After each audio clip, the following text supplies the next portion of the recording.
packing up my last meal for maybe about 2 weeks. Alright, so usually at the beginning or the end of every season, I would do a detox. I do a detox. I use one of two person herbs. It's either Dr. Yakai, Raphael, or Dr. Bobby Price. But today, for this detox, I'm doing Yakin, Yakai detox. I'm gonna be inviting you all on a journey to experience and see the results, see what I do. When I detox, I usually do a fasting while I detox. It's not for the week though, I'm not advising anybody to do that. I'm used to it because I've been detoxing I do it every season, as I say, so my body is actually used to it. But for first timers, probably best to have meals, but make sure you eat clean and minimize your consumption, so you eat less. You can actually do a fasting, but you do like a intermittent fasting. I'm gonna do a prolonged fasting. I'll be doing a prolonged fasting where it will be about around juicing, essentially. Juicing and Yakai's geogenic juice specifically.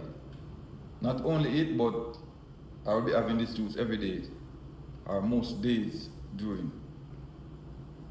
So I introduce it to the herbs. So he has it's a 3 package herb. So this is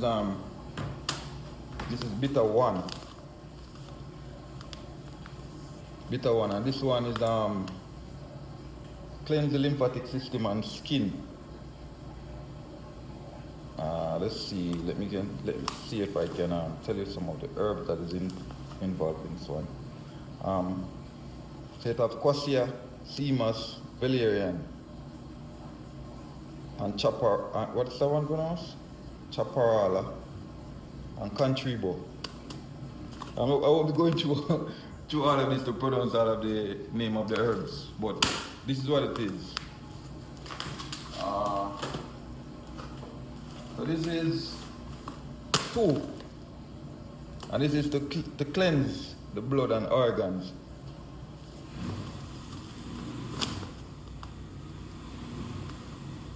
Alright, there are sarsaparilla, elderberry, stinging nettle, the chaparral, and burdock root. Burdock root is a blood cleanser. Stinging nettle helps with cleansing the kidney, and it's also good for the skin and ear.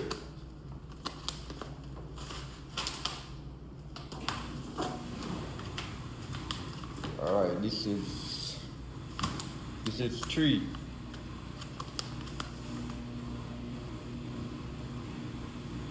This is Blessed Thistle, Cassara Sagrada, and Proteosa.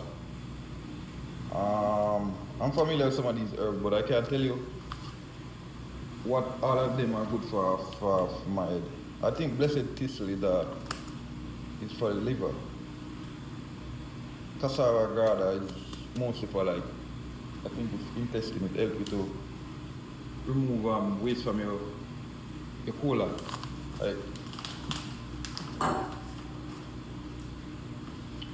Alright, yes, and the juice, it has 7 ingredients. So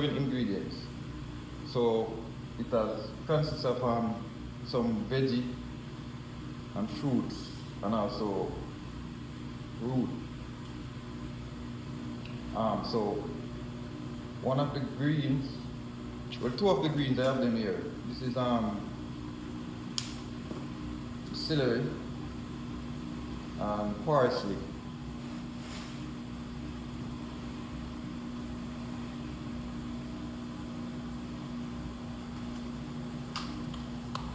And we got this as well.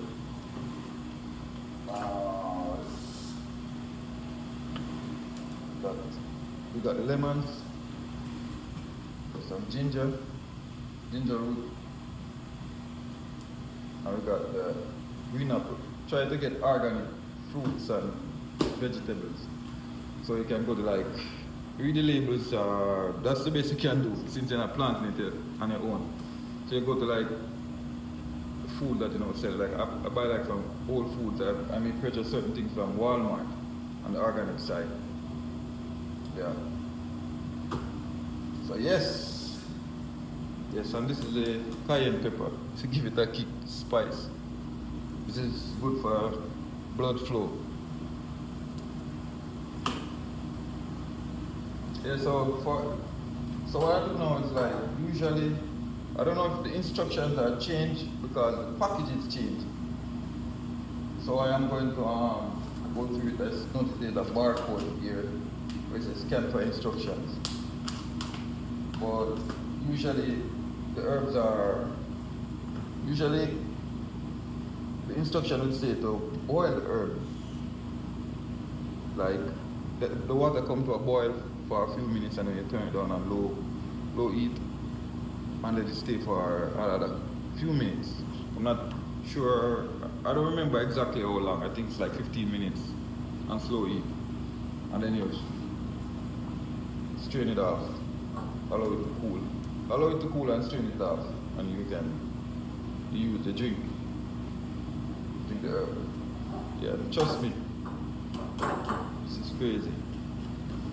Yes, the reason why I like to fast during the cleanse is because fasting helps with building your metabolism, and it helps to burn fat, unwanted fat, especially around the midriff area, subcutaneous fat or adipose tissue, whatever you want to refer to it as. And this is one of the hardest fat to get rid of, most stubborn belly fat, hardest fat. And this is where, I mean, you basically have the fat here as some form of defense, because this is where most of the toxin in your body goes. This is clinically proved, scientifically proven. There are research that shows that backs that up. So I'm not saying things off my head. Things that I just heard and regurgitate. Actually read these things and listen to people that specialize in the medical field, yeah, scientists and biochemists and human biologists and so on and so forth, you know. So yeah, I have experience. I have photos I can show of like my before and after. I'm gonna have photos of now and at the end of the fasting as well, or during the fasting. I am currently at about 193, 195, somewhere there. At one point I was like 197 over the winter period, because most time stay inside. You know, like during that time, so we are not physically as active as much. Yeah, I do go to the gym and support, but you know, here and there, it's still staying a lot more. So you tend to gain more weight. Even though I don't eat processed food or ultra processed food, I stay away from those kind of foods. You know, but still, yeah. The fasting is proven to do a lot of stuff. If you look on like studies that is done on it and see what it does, you know, because like after you fast for a certain period, you actually go into, I think they call autophagy as well, or autophagy, whatever you pronounce it as. And this process is basically when the body gets rid of what do they say, like damaged cells or dead cells, you know, or repair them. So in order to get into that phase though, I think you have to somewhere around 24, I don't know, remember the hours exactly, but you have to like be in a fasting state for a period of time, like 48 hours or more, 72 hours, somewhere there, and then your body start to do that. But why I don't recommend fasting while detoxing for everybody. I don't think everybody has the guide to do it anyway. But you can still go in ketosis on a high fat diet. And these things actually proven, they are recorded. Yeah, where you lose the fat if it's fat that you are worrying is your concern. If it's fat your concern and you want to lose fat, then you don't necessarily have to do that extensive fasting. Fasting is good, and fasting should be done. Every human being should fast. We should rest our digestive system. Yes, and like the herbs, they are also aid in creating a balance in a microbiome, in a gut microbiome, because like a lot of us have like yeast or candida, or we have SIBO issues, and this is how we get rid of them with the herbs and fasting as well. Because when you go in a fasting state, you actually have to get rid of them. You starve those bad microbes basically. So this is why I do it both together. So I do. It's not for weight loss, not anymore. I have gotten over that for a while. I know to gain weight and to lose weight. Also, because I'll be fasting, I will be using certain supplements, like zinc and iron. Maybe not so much iron, like zinc, magnesium, vitamin D, which is very important. The B vitamins, B12, B6.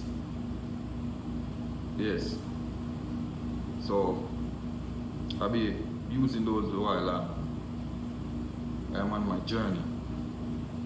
It's not a journey to heal, because I would say I am a sick person, but there are certain things that I would like to change that I am trying to explore now, even like ear growth, ear loss, because that's something I have suffered from since about 2017 from university. Yeah, when I fasted and detox, I've seen where I have had ear growth, but my ear fell out after the fasting. So I was thinking to myself, like, maybe it is a gut issue. It is a gut issue, because most sickness are correlated to the gut. Yes, they might tell us that, like, hey, you got a liver condition, and you got a kidney condition, or you have some form of autoimmune condition. But most of it starts from the gut. Or let's say you have a thyroid condition, it starts from the gut, because everything is interconnected. But in modern science, what the tendency is to separate each organ, like have a person specialized in finding out the function of the organs and what make the organs thrive. But what they forgot to do is reconnect them,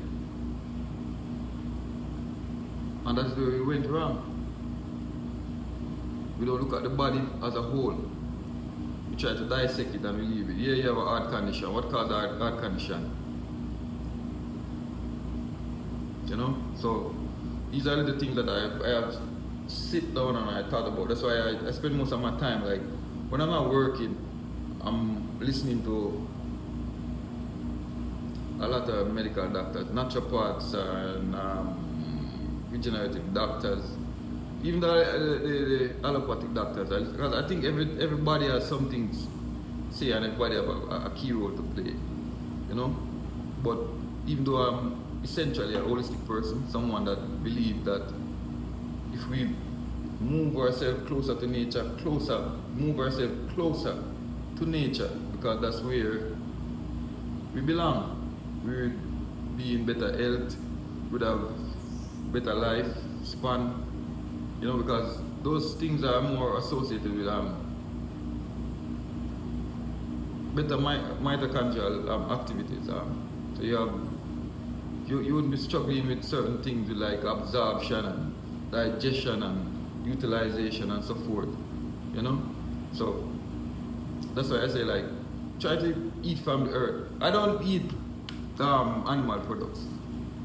I don't eat animal products, and I'm not saying that you should or should not. That is not my problem, because if I'm gonna be honest, you do get something from eating the animal. But my take is, why do I need to eat the animal to get what he has? Why can't I be self-sufficient? I can get it from where he get it, And I have proven that you can also build muscle, because there's this fallacy around muscle gain and so forth. You can't gain muscle unless you eat meat. That's not true. You can't gain weight unless you eat. You're gonna look dried out and sick if you don't eat meat. You have to find out what you get from the meat that makes you gain muscle, and find out how the muscular system work, how the skeletal system work. Or it's a lost cause for you, because a lot of persons that, I don't claim to be a vegan, but a lot of persons that claim themselves to be vegans usually are sick for true. However, a lot more people that eat meat are sick because of what the animals eat. Yes, so yeah, the foods, you have problem with plants too, because like with all the toxin in the air, they are letting chemtrails, and it is corrupting everything, But we have to do the best we can do as human beings. Yeah. I see that not eating meat works for me. What works for you works for you. So I won't tell you not to. As I said, you can burn ketone by a high fat diet through eating meat, cut out the carbs altogether. We don't digest. There's science that actually prove that these wheats and grains usually disrupt our gut microbiome. So they're technically not good to consume. We don't digest them, in other words. And again, meat is digestible, but it takes the longest time to digest than everything else, than every other food. So I'm saying, like, I'm not gonna overwork my system by eating these. I've had it all already, so I know I'm putting the pieces together, so I can understand human functionality. And it's because we do it, it doesn't mean that it's best. It just means that it works, and it may work for a while before it starts to destroy you. Yes, our ancestors used to eat meat. Yeah, they are hunters and gatherers, whatever. That is very true also. However, when you look at the way animals are treated now, they are domesticated, and we feed them these grains and wheat that they use these harsh chemicals to spray, and feed them synthetic hormones that when you eat them, you absorb those hormones as well. Those synthetic hormones, and they're harmful to us as humans. Yeah, and the other chemical substance. So everything is important. Everything. Even the chemicals you use to clean your house and wash your skin, your ear, all of it can affect you. Especially our children. Our children, yeah. So some of the doctors that I listen to are like Dr. Yakai Raphael, Elohim, Dr. Bobby Price, which I mentioned. Those are my favorite too. Yeah, one because they're like me. They look like me basically. Who else I listen to? I listen to Dr. Bird, Dr. Josh Ox. I listen to Dr. Ayman. There's so much doctors I listen to. There's this doctor I've been recently listening to that he's actually a cardiologist. He's a certified cardiologist for like 30 something years. But he has been fascinated with the flora of the gut, the gut microbes. So now he has came up with this thing for the past few years. It's been a few years based on what I'm seeing, where he make this yogurt thing like from some specific bacteria that has been missing from human body based on the use of antibiotics. They have destroyed those bacteria, and a lot of us over 90. One in particular, I think he said 93% or 97% of the either he said the Western world or United States are missing because at some stage in our life we took an antibiotic. This bacteria is called Lactobacillia rhamnosus. So he puts it, and he talks about two other bacteria as well. What is one I call gastric, and the other one is I don't remember it off my head. However, the Lactobacillia rhamnosus, that's the most important one, and it's essential for a lot of functioning like rest because it stimulates serotonin. And it helps when it stimulates serotonin. It will keep your the other one called the cortisol level low. Keep a balance. So now a lot of persons have been jumping on it and they are getting great result. It helps them to lose fat around the stomach area as well. It helps with testosterone in men, you know, and clear cognitive ability. And I'm like, I'm gonna start trying this. So he actually has two versions of it. He has a version for people that is more plant-based, and he has the version for you know, people that does animal product that is made from half and half. Yeah, so that's something I'm gonna be introducing and see to as I go on. Yeah, so I'm always like high on the vitamin because there's some certain things we eat we don't really get, we don't absorb anything from it or much from it. So we are deficient in certain vitamins, especially B vitamin. Most of us are deficient, especially melanated people.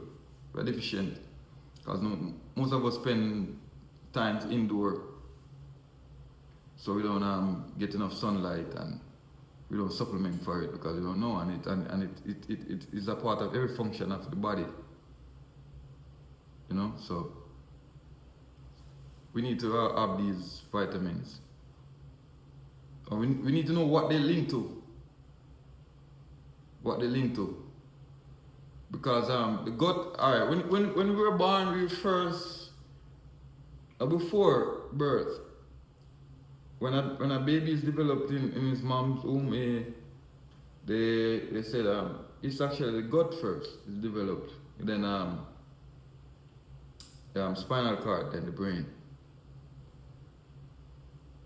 So you see where there's a huge connection with the gut and the brain and the nervous system, because they are all interconnected, as I said. So when you don't have a problem with your gut, you gotta look at your endocrine system, your nervous system, It is essential. And there are like specific herbs that help to build the nervous system. You know, so people have to pay attention to that. If you are suffering from serious illnesses like cancer for one, extensive fasting is needed. I'm telling you, based on the studies and the result that people have gotten from doing this. That's how a lot of people that went back in remission achieved that by extensive fasting. When you're fasting, people are afraid of fasting because they think of fasting as hunger. But when you reach to that phase where you have been doing it for a few days, your brain will acknowledge that this is the new norm for your body. So now you won't feel that hungry. What you need to do is keep yourself hydrated. Make sure you get clean water, good source of water, the best source of water you can find. And make sure you have certain electrolytes in your body. This is important because you might pass out. You can pass out. I can give a cardiac arrest. Alright, so I'm actually here trying to prepare a meal for work before I go to work. And pre-prep these things for the beginning of the fast because I think this season ends on the 22nd or begins on the 22nd. I want to start to do the fasting about there. So alright, thanks for checking in. I'll keep you up to date. I'll probably do a short everyday video of day 1, day 2. I don't know if I'll have the time, but I'll try to. Alright, thank you.